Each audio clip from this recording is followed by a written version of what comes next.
Hello everyone, welcome to the explaining site. और आज हम एक्सप्लेन करने जा रहे हैं 300 राइज ऑफ एन एम्पायर। ये फिल्म 300 का अगला पार्ट है। पिछले पार्ट में हमने देखा कि एक अहंकारी शहंशाह ज़र्क्सिस ने जब अपनी लाखों की सेना के साथ यूनान पर हमला किया तो सिर्फ 300 जाबाज स्पार्टन उनके सामने एक मजबूत दीवार बनकर खड़े हो गए, क्योंकि अंदर घुसते ही शहंशाह ज़र्क्सिस इनके शहर को जलाकर राख कर देता, क्योंकि वह इंतकाम की आग में जल रहा है। इसलिए शहंशाह ज़र्क्सिस और एथेन शहर की तबाही के बीच सिर्फ 300 स्पार्टन खड़े हैं। इन्होंने ज़र्क्सिस की लाखों की सेना पर कैसा कहर बरपाया है पिछले पार्ट में आप देख चुके हैं। और अगर आपने इसका पहला पार्ट नहीं देखा है तो आप इस वीडियो के बाद उसको देख सकते हैं। खैर, इस फिल्म को हम ऐसे एक्सप्लेन करने वाले हैं कि अगर आपने इसका पहला पार्ट नहीं देखा है फिर भी इसे देख सकते हैं, इसका आनंद उठा सकते हैं। यूनान की सबसे बहादुर फौज स्पार्टन की है, जिनकी पहचान लाल लिबास और उनकी ढाल है। पर यूनान के दूसरे हिस्से में एथेनियन भी रहते हैं, जिनका लिबास नीला होता है और वतन के लिए अपनी जान की कुर्बानी देने में इनका कलेजा भी स्पार्टन से कम नहीं है। फिल्म की शुरुआत में हमें बताया जाता है कि 10 साल पहले फारसी राजा डारियस यूनानी मिट्टी को अपने पैरों पर झुकाने के लिए यूनान आया, क्योंकि वह नहीं चाहता था कि यूनान आजाद रहे, इसीलिए वह समुद्र के रास्ते यूनान आया। राजा डारियस की फौज 1 महीने की समुद्री सफर से थकी हुई थी और इसीलिए एथेनियन ने इस मौके को जाया नहीं जाने दिया और पूरी ताकत के साथ इन पर हमला किया। दरअसल यह रणनीति एथेनियन योद्धा थेमिस्टिक्लीस ने बनाई थी, जिसने फारसियों को एथेनियन दरिंदगी का मजा चखा दिया, क्योंकि एथेनियन इन पर मौत की तरह टूट पड़े और राजा डारियस की फौज को संभलने का मौका तक नहीं दिया। एथेनियन ने एक एक फारसी को बड़ी ही बेरहमी से चुन चुन कर मार दिया। थेमिस्टिक्लीस की यह रणनीति काम आई और राजा डारियस की जीत की सोच अब नाउम्मीदी में बदल गई। इसी मारकाट के बीच एक लम्हा आया जब थेमिस्टिक्लीस को एक मौका मिला और उसने उसे गवाया नहीं। उसने राजा डारियस को मार दिया।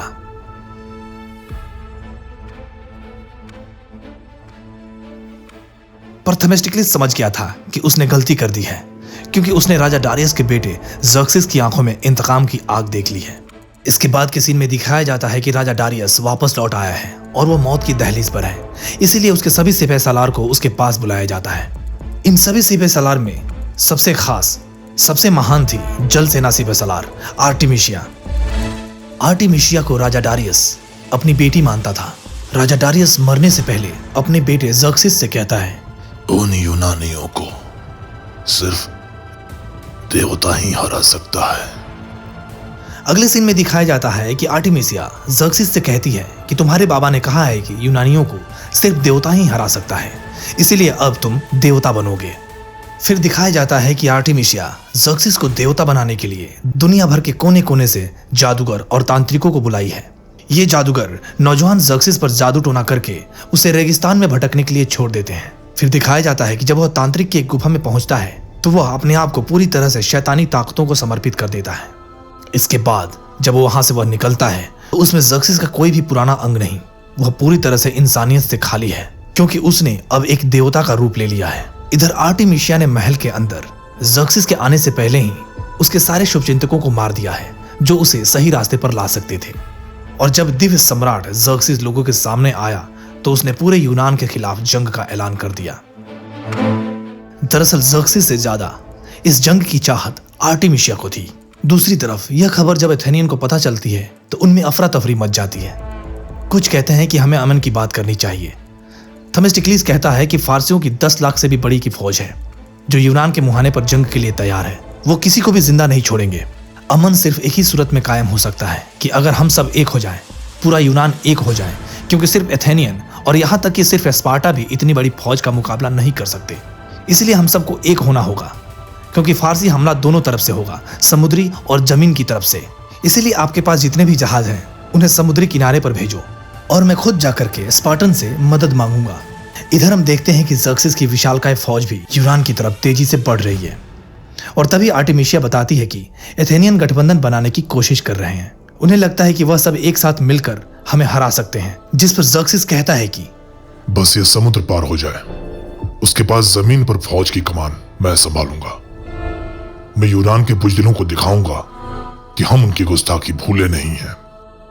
दूसरी तरफ हम देखते हैं कि थेमिस्टिक्लीस स्पार्टा पहुंच चुका है, जहां यूनान के सबसे बहादुर सिपाही रहते हैं। यहां पर स्पार्टा की रानी थेमिस्टिक्लीस से कहती है कि तुमने आने में देर कर दी, क्योंकि ज़र्क्सिस का फारसी दूत पहले ही आकर अपनी मांगे बता चुका है उन्हें जमीन और पानी चाहिए था और राजा लियोनाइडस ने बेशक उनकी शर्त नहीं मानी। अब स्पार्टा के राजा लियोनाइडस कि अब ज़र्क्सिस पूरी ताकत से हमला करेगा, इसीलिए वह जंग की रणनीति बनाने के लिए ओरेकल के पास गए हैं, जिस पर थेमिस्टिक्लिस कहता है कि अगर आप मुझे अपने स्पार्टा की जहाज दे दें तो मैं उन लोगों का वह हाल करूंगा कि वो लोग दोबारा यूनान की तरफ देखने की भी जरूरत नहीं करेंगे। जिस पर रानी कहती है कि हमें तुम्हारे गठबंधन में कोई दिलचस्पी नहीं है, स्पार्टा तुम्हारे साथ नहीं है, मेरे आदमी तुम्हें बाहर तक छोड़ देंगे, तुम यहाँ से जा सकते हो। इसके बाद थेमिस्टिक्लिस वहां से वापस लौट जाता है। इधर आर्टेमिशिया के जहाज पर एक गुलाम को उसके सामने पेश किया जाता है, जो बाकी सिपाहियों से कहता है कि आर्टेमिशिया एक यूनानी वेश्या है और तुम लोग इसका हुक्म मानते हो। जिस पर आर्टेमिशिया गुस्से में आती है और उसका सर धड़ से अलग कर देती है। इसके बाद उसे एक और सिपाही पर शक होता है, लेकिन इसके पकड़े जाने से पहले ही वह सिपाही वहां से बचकर समुद्र में कूद जाता है, क्योंकि आर्टेमिशिया अपने जंगी बेड़े के साथ यूनान के काफी करीब पा चुकी है। इधर देखते हैं कि जल्दी से ही वो सिपाही थेमिस्टिक्लिस के पास पहुंच जाता है, क्योंकि ये थेमिस्टिक्लिस का ही साथी जासूस है और इसका नाम सीलियस है। यह बताता है कि बेशक आर्टेमिशिया यूनानी है, पर वो यूनान से सबसे ज्यादा नफरत करती है। थेमिस्टिक्लिस कहता है कि उसकी नफरत की वजह मैं जानता हूँ, क्योंकि जब आर्टेमिशिया छोटी थी तो यूनान ने उसके गांव पर हमला किया और उसके सामने ही उसके पूरे परिवार का बलात्कार कर उसे मार दिया, जिसके बाद उन्हें सालों तक आर्टेमिशिया के शारीरिक शोषण के लिए उसे गुलामों वाले जहाज पर रखा और फिर उसे मरने के लिए सड़क पर छोड़ दिया। वहीं पर एक फारसी दूत की निगाह उस पर पड़ी। उसी ने उसे जंग की तालीम दी और उसे जल्द ही एक अव्वल दर्जे का तलवारबाज बना दिया। जिसके बाद आर्टेमिशिया ने राजा डारियस के दुश्मनों के सरों के ढेर लगा दिए और जल्द ही वह राजा डारियस की सबसे बेहतरीन सिपह सालार बन गई। उसी वक्त आर्टेमिशिया ने कसम खाई कि वह जब भी यूनान लौटेगी वह उसे जलाकर राख कर देगी। इसके बाद सीलियस बताता है कि एक बुरी खबर और है, क्योंकि ओरेकल ने स्पार्टन फौज को जंग की इजाजत नहीं दी है। इसीलिए राजा लियोनाइडस अपने 300 जाबाज योद्धाओं के साथ उत्तर में नर्क के द्वार की तरफ गए हैं, जहां से ज़र्क्सिस की फौज जमीन से हमला करने वाली है।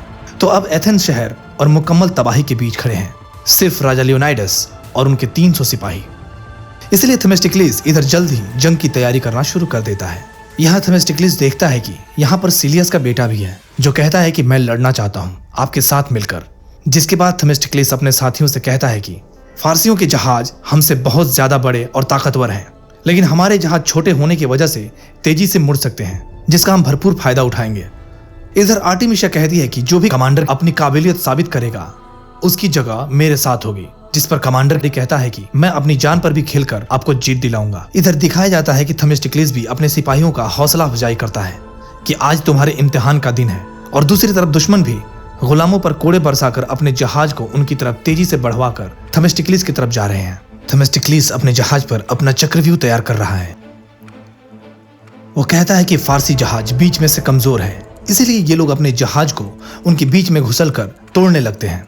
फारसियों को इस हमले की उम्मीद नहीं थी, इसीलिए उनके बड़े बड़े जहाज अब समुद्र में डूबने लगते हैं। आर्टेमिशिया कहती है कि कमाल की चाल है, एथेनियन को उनकी पहली जीत पर खुश होने दो।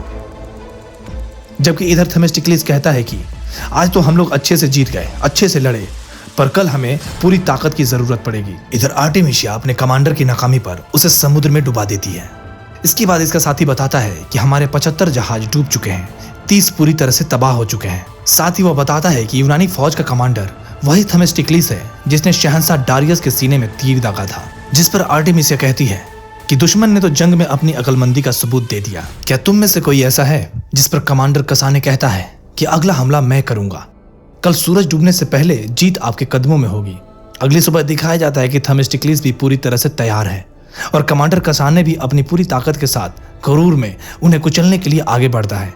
तभी थेमिस्टिक्लिस इन्हें अपने पीछे पीछे कोहरे में लेकर आता है और जल्द से ही कोहरे की वजह से ये लोग चट्टान से टकरा जाते हैं, और अगले ही पल कोहरे की वजह से ये लोग चट्टानों से टकरा जाते हैं, क्योंकि अब इनके बड़े बड़े जहाज चट्टानों में फंस चुके हैं।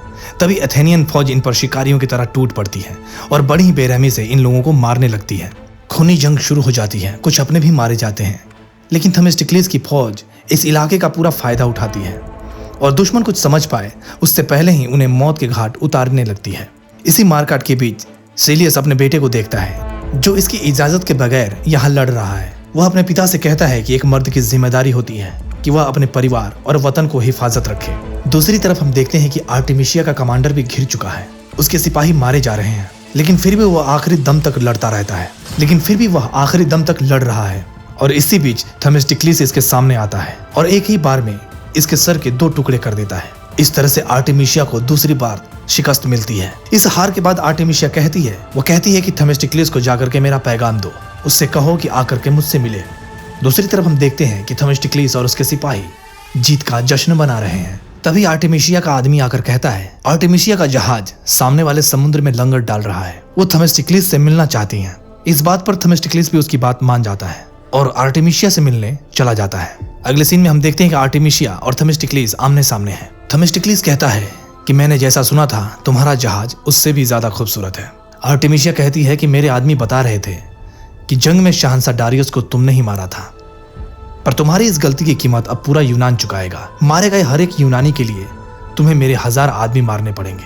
मेरे एक जहाज के बदले तुम्हें 1000 जहाज डुबोने पड़ेंगे। मैं महीनों तक नुकसान झेल सकती हूँ और आखिर में मेरी फौज तुम्हें हरा ही देगी और फिर मैं तलवार की नोक पर तुमसे तुम्हारे जहाज और तुम्हारी आजादी दोनों छीन लूंगी। तुम्हारी खुशकिस्मती है कि मुझे तुम जैसा बहादुर सिपह सलार चाहिए, इसलिए अगर तुम मेरे साथ शामिल हो जाओ तो मैं तुम्हें सबसे खास सिपह सलार बना दूंगी। आर्टेमिशिया अपने हुस्न के जलवों से थेमिस्टिक्लिस को फंसाने की पूरी कोशिश करती है, पर थेमिस्टिक्लिस मना कर देता है। वो कहता है कि मेरी हर सांस यूनान के लिए है। आर्टेमिशिया को इस बात पर गुस्सा आता है।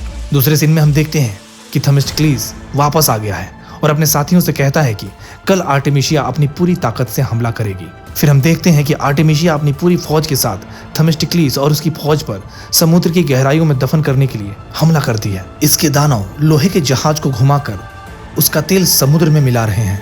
आर्टेमिशिया अपने खास मुहाफिज को भेजती है जिनके पीठ पर बॉम्ब लगे हुए हैं। इधर पानी में भी हर जगह तेल फैल चुका है, इसीलिए थेमिस्टिक्लिस अपने साथियों से पीछे हटने को कहता है और तीरंदाजों से सुसाइड बम्बरों को मारने के लिए कहता है जो थेमिस्टिक्लिस के जहाजों पर चढ़ने की कोशिश कर रहे हैं। इसी बीच हम देखते हैं कि आर्टेमिशिया सिलियस के सीने में तीर दाग देती है। फिर भी सिलियस अपने बेटे से लड़ने को कहता है।